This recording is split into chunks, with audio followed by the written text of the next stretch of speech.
하나님의 말씀은 시편 23편 5절입니다. 시편 23편 5절입니다. 찾으신 줄 알고 제가 봉독해 올리겠습니다.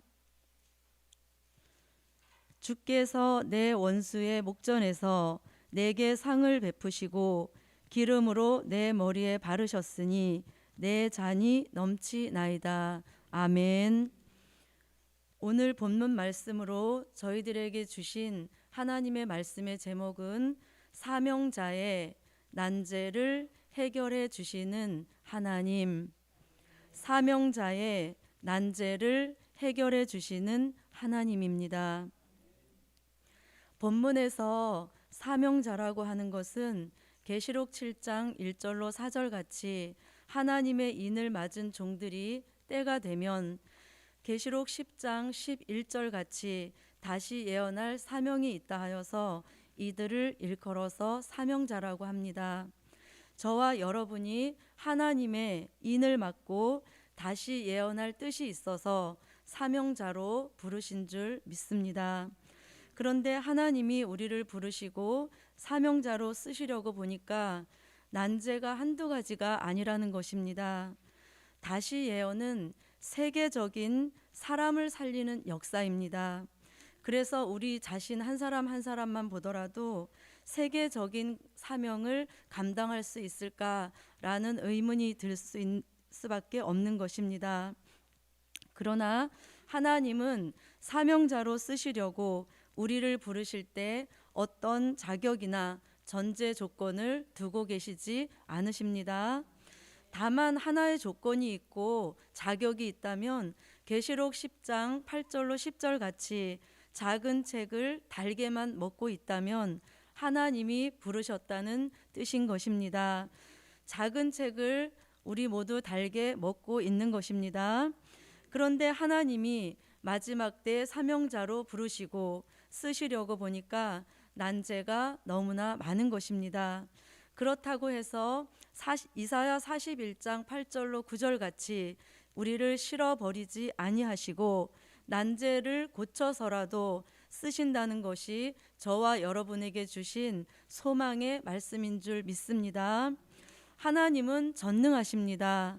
그래서 우리에게 있는 어떤 난제라 할지라도 그분께는 해결책이 있는 것입니다. 그렇다면 우리에게 어떤 난제를 해결받아야 하는가?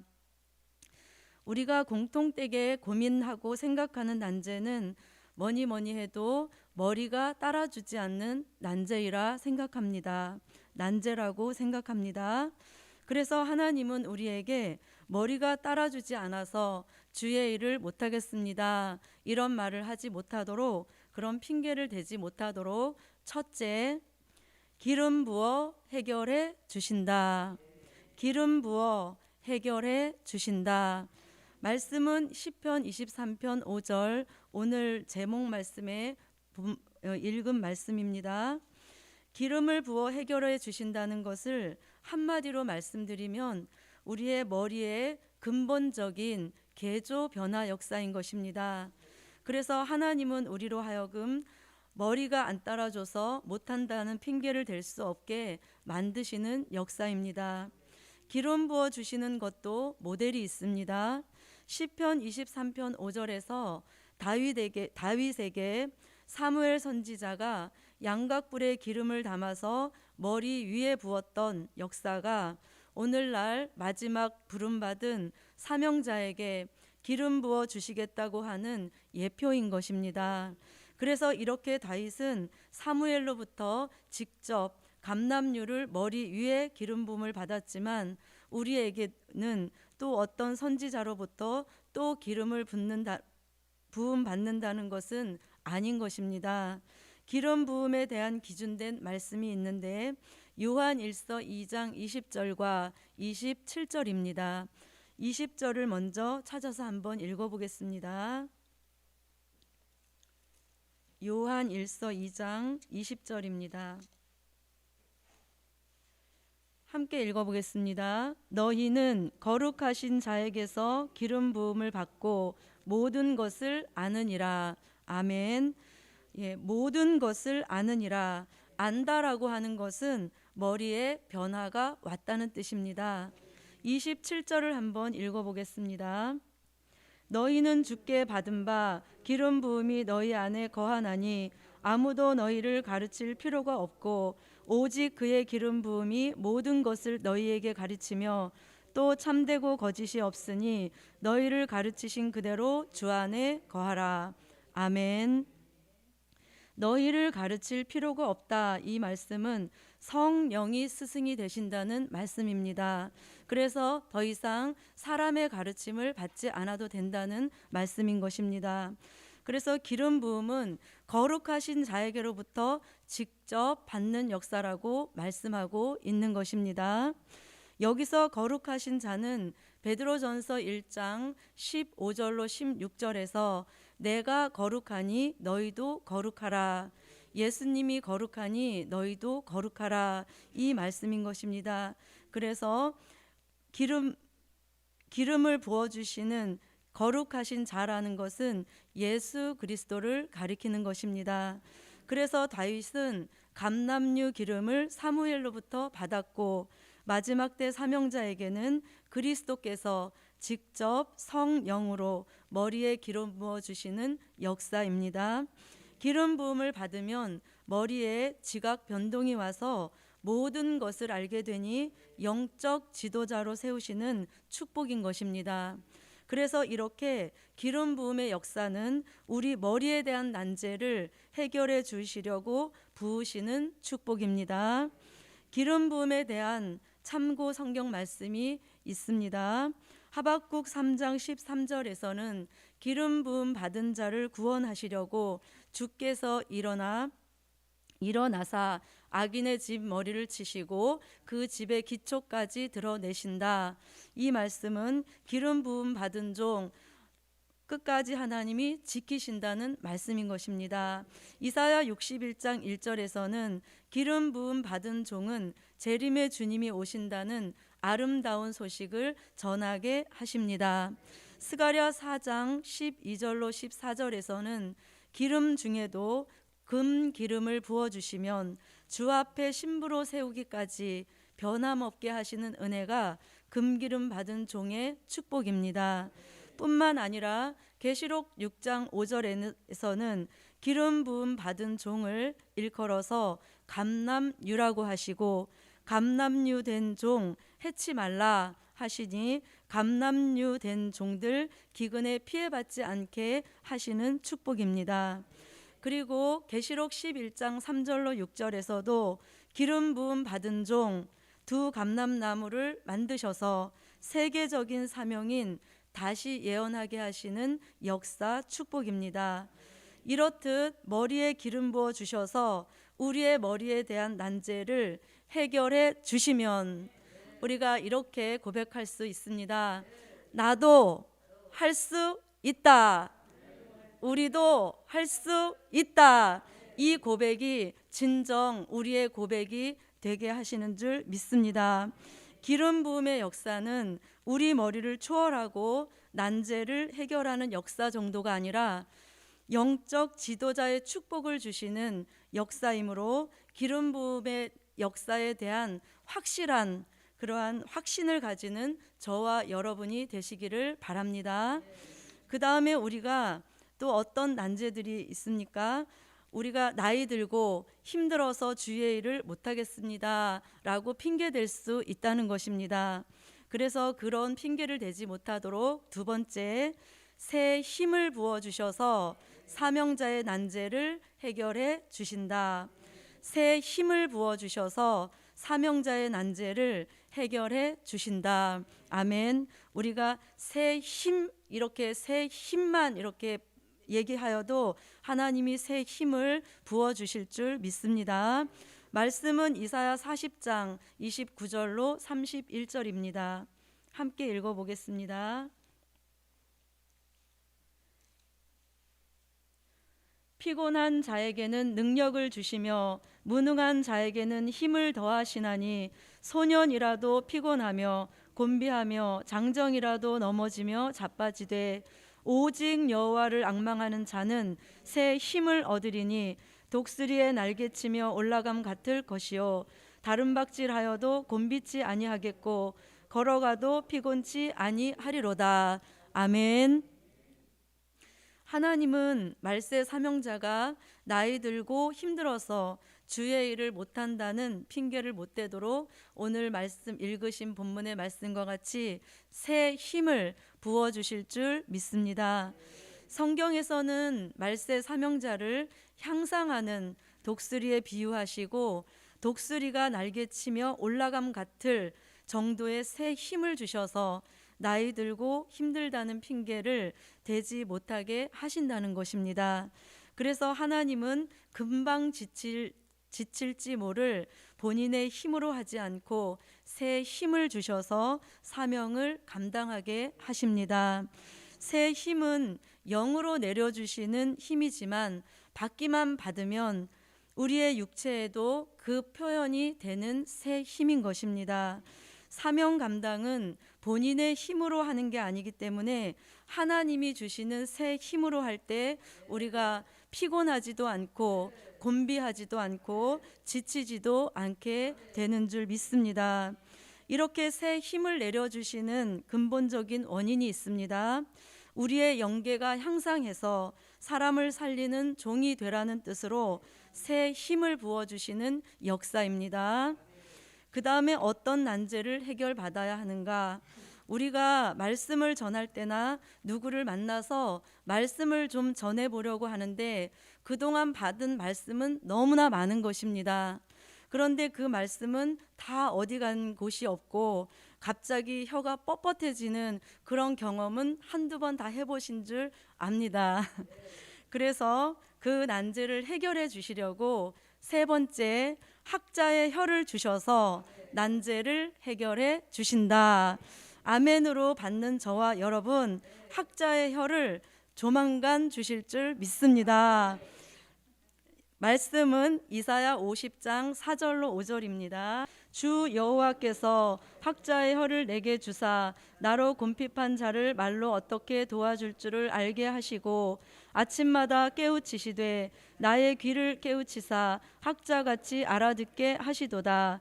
주 여호와께서 나의 귀를 열으셨으므로 내가 거역지도 아니하며 뒤로 물러가지도 아니하며. 아멘.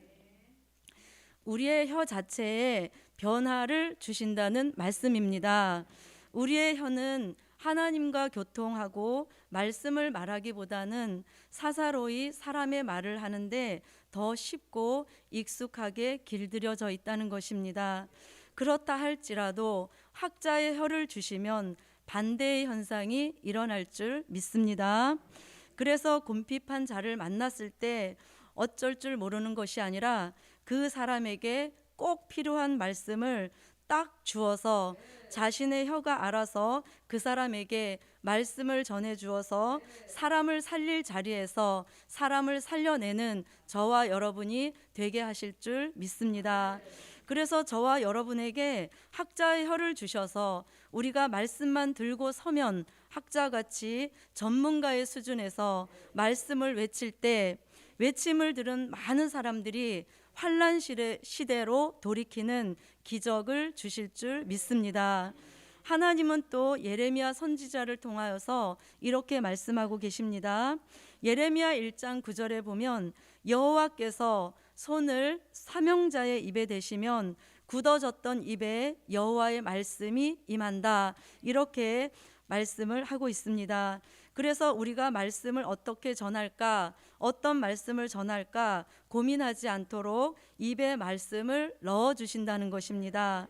그래서 입에 말씀을 넣어주시면 자동적으로 우리의 입은 시대에 맞는 말씀, 때를 따라 주시는 양식, 단단한 식물, 작은 책의 말씀, 감추었던 만나, 골수의 기름, 오래 저장한 맑은 포도주 같은 말씀을 마치 물이 흐르는 것 같이 입에 말씀 주신 종의 축복인 줄 믿습니다.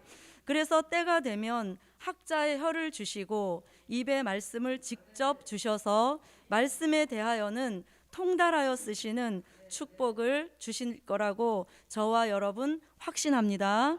또 우리의 인간성과 죄악성으로 인해서 복음 안에서 본이 되지 못해서 안타까운 사명자들의 심령의 난제를 해결해 주십니다.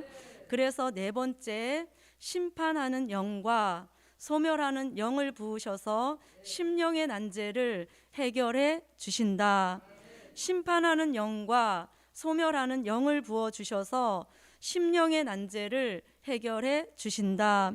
이사야 4장 4절입니다. 주께서 그 심판하는 영과 소멸하는 영으로 시온의 딸들의 더러움을 씻으시며 예루살렘의 피를 그 중에서 청결케 하실 때가 됨이라. 아멘. 우리가 심령의 난제를 해결받아야지만 복음 안에서 우리가 어떤 활동을 하여도 서로 부딪히지 않고 뒤에 나쁜 소리가 들려오지 않는 것입니다. 그래서 영육 간의 인격이 완성되어지는 종의 축복을 저와 여러분에게 주실 줄 믿습니다. 본문의 말씀과 같이 우리의 피까지도 청결하게 하셔서 심령의 전쟁을 끝을 내주심으로 해결책을 주시는 역사입니다.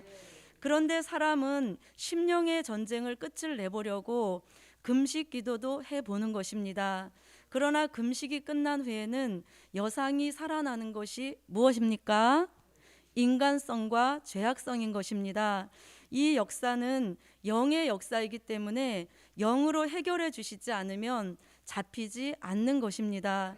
그래서 하나님이 새 영을 부으시는데 그 새 영을 일컬어서 심판하는 영이다, 소멸하는 영이다, 이렇게 말씀합니다.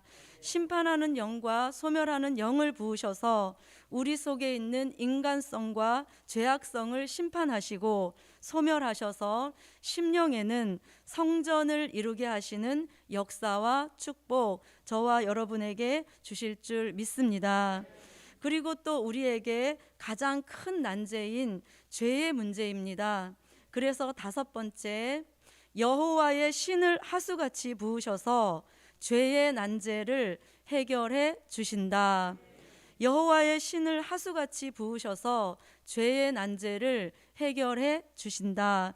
이사야 59장 19절로 20절입니다. 서방에서 여호와의 이름을 두려워하겠고 해돋는 편에서 그의 영광을 두려워할 것은 여호와께서 그 기운에 몰려 급히 흐르는 하수같이 오실 것임이로다. 여호와께서 가라사대 구속자가 시온에 임하며 야곱 중에 죄가를 떠나는 자에게 임하리라. 아멘. 죄의 난제는 우리의 힘으로 할 수 없는 것이기 때문에 죄의 난제, 죄의 문제를 해결받는 축복이 저와 여러분에게 가장 큰 축복인 줄 믿습니다. 우리는 지금 죄를 회개하고 또 죄를 짓게 되는 생활을 반복하고 있는 것입니다. 그러나 때가 되면 죄와 신의 역사는 함께 갈 수 없는 역사이므로 죄가가 한순간에 사라지는 역사를 주시는 소망의 말씀이 됩니다. 야곱같이 택한 종들이라도 죄를 회개했어도 아직 남아있는 죄가가 있다는 것입니다. 그래서 그것 자체가 떠나가게 하시는 해결책으로 급히 흐르는 하수같이 내리시는 여호와의 신을 부으셔서 죄가가 떠나가면 우리는 죄에서 자유함을 얻게 되는 것입니다. 뿐만 아니라 히브리서 9장 28절 같이 죄의 난제를 말끔히 해결받은 종, 죄와 상관없이 되어서 두 번째 오시는 재림의 주님을 영접하는 축복이 있게 되는 것입니다. 축복을 받는 저와 여러분 되실 줄 믿습니다. 히브리서 9장 28절을 함께 읽어보겠습니다. 그와 같이 그리스도도 많은 사람의 죄를 담당하시려고 단번에 들이신 바 되셨고 구원에 이르게 하기 위하여 죄와 상관없이 자기를 바라는 자들에게 두 번째 나타나시리라. 두 번째 나타나시는 분이 누구입니까? 재림의 주님입니다. 그래서 죄의 난제를 해결받은 종, 주님을 영접할 수 있습니다. 오늘 말씀드린 것은 몇 가지지만 우리가 이 외에도 많은 것들을, 많은 난제들을 해결받아야 할 것들이 너무나도 많은 것입니다. 그러나 오늘은 첫째, 머리가 안 따라주는 난제를 해결해 주시려고 기름 부어 해결해 주십니다. 나이 들어서 힘없고 기운 없어서 못한다 핑계대지 못하도록 두 번째, 새 힘을 부어주셔서 사명자의 난제를 해결해 주신다. 혀가 둔하고 뻣뻣해서 말씀 전하는 일 못하겠습니다. 이런 핑계 대지 못하도록 세 번째, 학자의 혀를 주셔서 난제를 해결해 주신다. 심령의 전쟁을 끝내고 어디서나 복음 안에서 무난하게 쓰임받는 영적, 육적 활동을 할 수 있도록 네 번째, 심판하는 영, 소멸하는 영을 부으셔서 심령의 난제를 해결해 주십니다. 다섯 번째는 여호와의 신을 하수같이 부으셔서 죄의 난제를 해결해 주시니 복음 받아가는 저와 여러분에게 결론에 대단한 축복을 주시는 죄와 상관없이 된 종, 두 번째 오시는 재림의 주님을 영접하게 됩니다. 우리는 지난 2주간 성회를 통해서 복역의 때를 끝낸 종, 새 출발하라는 많은 말씀들을 받았습니다. 하나님이 복역의 때가 끝난 종들에게는 새로운 기회도 주시고 새 출발하게 하실 때 사명자가 안고 있는 많은 난제들을 해결해 주셔서 저와 여러분을 복음을 위해서 유능하게 부담 없이 어디에서든지 복음을 위해서라면 쓰시는 그 자리에 놓는 하나님이 되실 줄 믿습니다. 결론입니다. 오늘 말씀의 결론은 조성하여 주셔서 난제를 해결해 주신다. 조성하여 주셔서 난제를 해결해 주십니다. 말씀은 이사야 43장 1절입니다. 집에 가서 읽어보시기 바랍니다. 기도드리겠습니다.